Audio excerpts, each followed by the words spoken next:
नमस्कार दोस्तों आज जिस स्टॉक की चर्चा मैं आपके सामने करने वाला हूं उस स्टॉक का नाम है CAMS computer age management service limited. आप देख रहे होंगे कि लास्ट ट्रेडिंग सेशन में स्टॉक 0.17% टूटा है। स्टॉक का 52 वीक लो जो रहा है वो रहा है 623 रुपये और 25 पैसा और कंपनी उसी के आसपास ट्रेड कर रही है। कैम्स में जो गिरावट है वो लगातार जारी है। कैसे? पिछले एक साल में जो आप देखोगे तो फ्रॉम हाई यह स्टॉक ऑलमोस्ट 25% से ज़्यादा का टूट चुका है।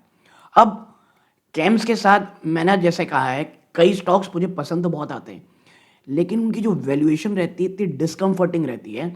और अब आप सोचो इस गिरावट के बाद भी कैम्स 34 टाइम्स की पी में मिल रहा है। कभी कोई उनसे भी थोड़ी महंगी कह सकते हो आप, उस पी में मिल रहा है।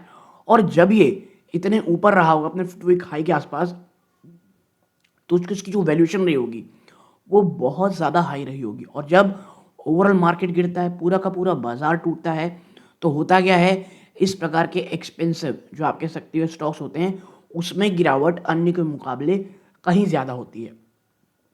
ठीक है, तो अब यहाँ से कैम्स के लिए बहुत सारे जो मेरे सामने सवाल आए, क्या मोनोपोली खतरे में है, कंपटीशन लगातार बढ़ रहा है, कंपनी एक आप कह सकते हैं एक सबसे अच्छा सवाल जो मुझे पर्सनली लगा, क्या कंपनी आने वाले समय में अपने बिजनेस को कुछ डिफरेंट मोड तो नहीं दे रही है। ये एक उनका वर्ड कुछ और था, मैं आपको कॉन्टेक्स्ट बता रहा हूँ। अब ऐसे में एक मुझे लगा कैम्स क्योंकि है बहुत अच्छा स्टॉक, आज भी one of the finest stocks में से एक है।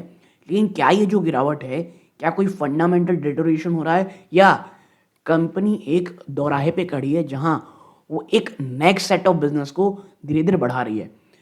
इन तमाम चीज़ों में चर्चा करूंगा। अगर आप कैम्स जैसे स्टॉक में निवेशित हैं या इस गिरावट के बाद सोच रहे हैं क्या ये मेरे पोर्टफोलियो में फिट बैठेगा कि नहीं, तो इसके लिए वीडियो देखिएगा। आपको बहुत सारी इन्फॉर्मेशन बहुत सारी न्यूज़ आपके सामने रखूँगा। अगर आप स्टॉक में निवेशित हैं या निवेश की सोच रहे हैं, यकीन मानिए ये वीडियो आपके बहुत काम आएगी। आपसे बस एक दरखास्त है, हाइप ज़रूर कीजिएगा दोस्तों वीडियो को। चैनल सब्सक्राइब नहीं किया है प्लीज़ चैनल सब्सक्राइब ज़रूर कीजिएगा। ओके नाउ अब आते हैं कि अब इट्स अ बिट ऑफ पहला गुड न्यूज़ लेकिन बैड ऑप्टिक सिचुएशन है।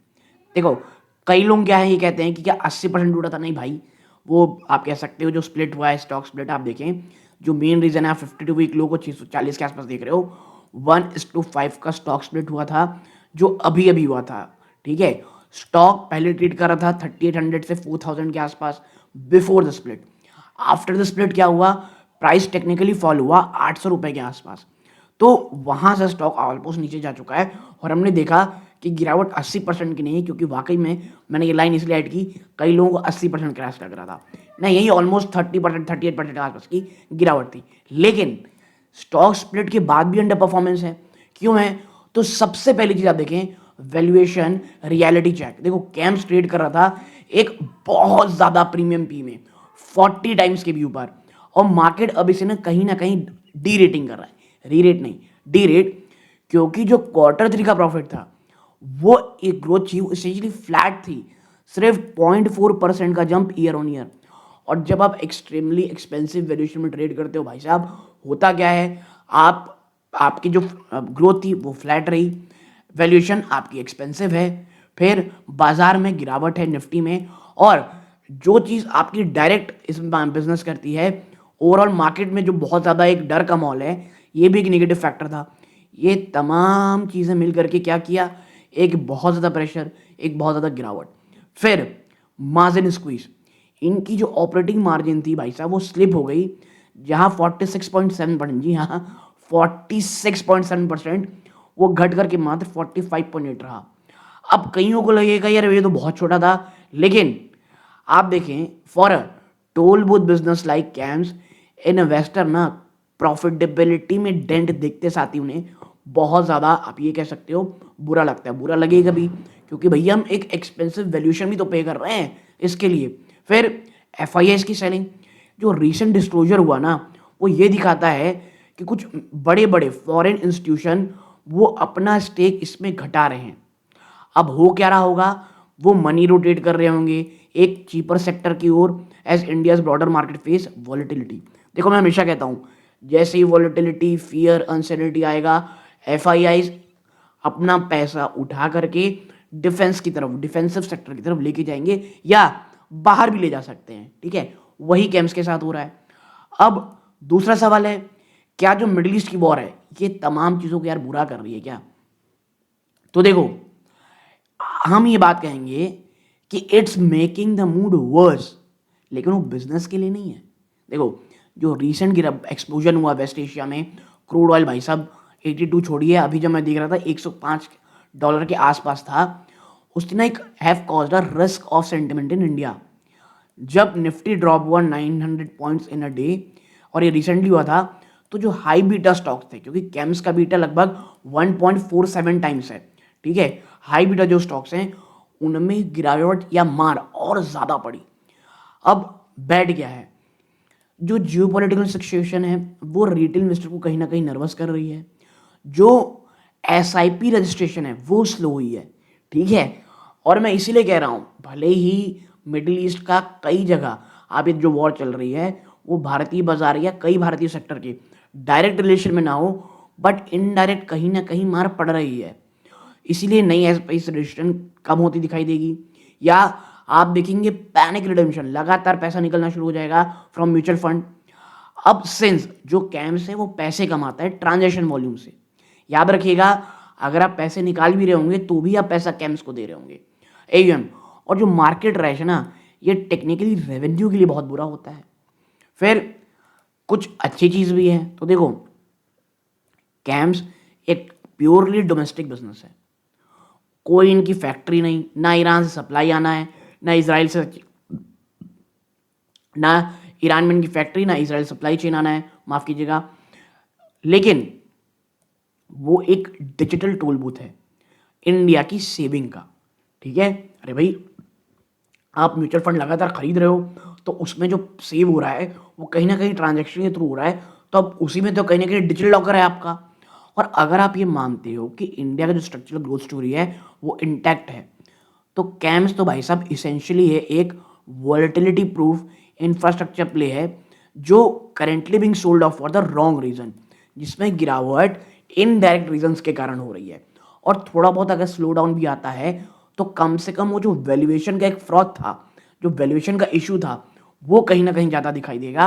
और बिलीव मी, अगर मैं ये बहुत एग्जैजरेट वर्जन में कह रहा हूँ, अगर 30 के पी में अगर आपको ये मिलता है कभी कभी फॉर नेक्स्ट 2 to 3 years, ये आपको एक बहुत अच्छा एंट्री लेवल देगा, क्योंकि आपको याद रखना पड़ेगा 2 से 2.5% के बीच का, ठीक है, 2 से 2.5% के बीच का ये आपको डिविडेंड भी देता है।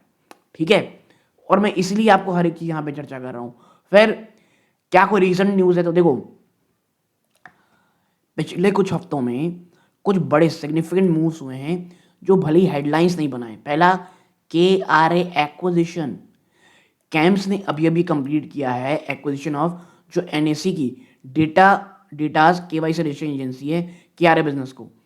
अब ये ह्यूज क्यों था? बिकॉज इट कंसोलिडेट इनका जो ग्रिप है on boarding side of the Indian market.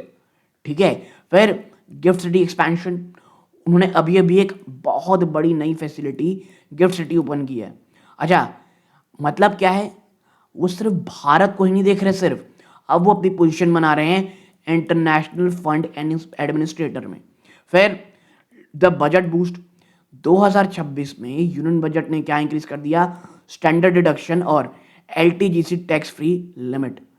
ठीक है, अब ये क्या छोड़ा, this leave more disposable income from for retail investor to put, you guessed it, mutual fund process by CAMS. ये पूरी तरह से तो मेरे को बकवास लग रहा है। ठीक है, मैं आपको इसीलिए ये पॉइंट मैंने इसीलिए लिखा क्योंकि हर एक फैक्टर का मैं कह सकता हूँ काउंटर फैक्ट भी हमको यहाँ पे रखना चाहिए। देखो यार, अभी जिस प्रकार की यहाँ पे हरकतें इन्होंने की है, STT बढ़ा करके और तमाम चीज़ें कर करके, मुझे नहीं लगता कहीं भी ये अच्छी न्यूज़ है। ठीक है, और जिस प्रकार का डर बैठा हुआ है, मुझे नहीं लगता ये कोई शॉर्ट टर्म में जाने वाला है। तो म्यूचुअल फंड भले ही लॉन्ग टर्म कुछ अच्छा दे दे, बट शॉर्ट टर्म से कुछ अच्छी खबरें आना ये बिल्कुल भी बकवास है अभी। ठीक है, अच्छा, कुछ चीज़ें ऐसी जिसकी चर्चा लोग नहीं कर रहे हैं, और वो क्या है पता है आपको? अब जो कैम है ना, वो सिर्फ एक म्यूचुअल फंड कंपनी नहीं बल्कि एक डेटा पावर हाउस है। क्यों? BIMA central. इन्होंने लॉन्च किया इंडिया का पहला इंश्योरेंस पोर्टफोलियो मैनेजमेंट प्लेटफॉर्म। यानी आप ऐसा सोचें, इट्स लाइक एक कंसोलिडेटेड इन्वेस्टमेंट स्टेटमेंट तमाम बिजनेस का, तमाम इंश्योरेंस पॉलिसीज आपकी जो भी है LIC HDFC एक ही प्लेस में। अब अगर ये ना if this gains traction mutual industry के जैसे, ये एक मैसिव सेकंड ग्रोथ इंजन हो सकता है। ठीक है, तो ये एक जो चीज़ है इसे ध्यान में रखिएगा। अकाउंट एग्रीगेटर, इनकी जो सब्सिडरी है कैम्स फिनसर्व, ये one of the leading player बन रहा है अब RBI के AA इकोसिस्टम में, अकाउंट एग्रीगेटर इकोसिस्टम में। ये क्या अलाउ करता है बैंक को कि वो इंस्टेंटली देखें यूज़र की फाइनेंशियल हेल्थ कंसेंट के साथ ऑब्वियसली। लेकिन ये अभी भी इसकी जो रिफ्लेक्शन है इनके स्टॉक प्राइस में रिफ्लेक्ट नहीं हुई है, क्योंकि ये अभी अर्ली डेज है। लेकिन ये हाई मार्जिन और स्केलेबल सॉफ्टवेयर प्ले। देखो यार, कैम्स का कोई भी बिजनेस फैक्ट्री नहीं है, पूरा का पूरा टेक्नोलॉजी है। इसका एक आप ये कह सकते हो, आने वाले टाइम में कंपनी को टेक्नोलॉजी में, सिक्योरिटी में, डेटा सिक्योरिटी में भर भर के पैसे डालने पड़ेंगे, लेकिन वो फैक्ट्री से कहीं अच्छा कम होता है। फिर मार्केट शेयर गेन, देखो जहां हर कोई बात कर रहा है ना कंपटीशन की फ्रॉम केफिनटेक, कैम्स एक्चुअली इन्होंने अपना मार्केट शेयर बढ़ाया है इक्विटी EUM टू 66.4% इस साल। यानी एक जब लगता था कि केफिनटेक भाई साहब सब खा जाएगा बिजनेस को, या एटलीस्ट एक बड़ा डेंट तो जरूर करेगा, वो डर जाता दिखाई दे रहा है, बल्कि मार्केट शेयर बढ़ता हुआ दिखाई दे रहा है। यार इसका मतलब क्या है, सिर्फ वो फोर्ट को, अपने किले को आप कह सकते हैं मजबूती पकड़े नहीं हुए हैं, बल्कि नए किले भी जीत रहे हैं। अब देखो लास्ट क्या है, अगर आप एक शॉर्ट टर्म ट्रेडर हो, टेक्निकल चार्ट तो नो डाउट बेरिश दिख रहा है, क्योंकि स्टॉक तमाम की मूविंग एवरेज से नीचे ट्रेड कर रहा है। लेकिन अगर आप एक रिटेल इन्वेस्टर हो जो ऐसी कंपनी खोज रहे हो जिसका ROC बहुत हाई हो, इसका 41% है, प्लस कोई कर्जा ना हो और वो अपने सेक्टर का मार्केट लीडर हो, तो ये कंपनी भाई साहब आपकी है। क्योंकि बिकॉज ऑफ ग्लोबल पैनिक में आपको गिरावट दिख रही है, और जो स्प्लिट हुआ था उसका टेक्निकल एडजस्टमेंट चल रहा है।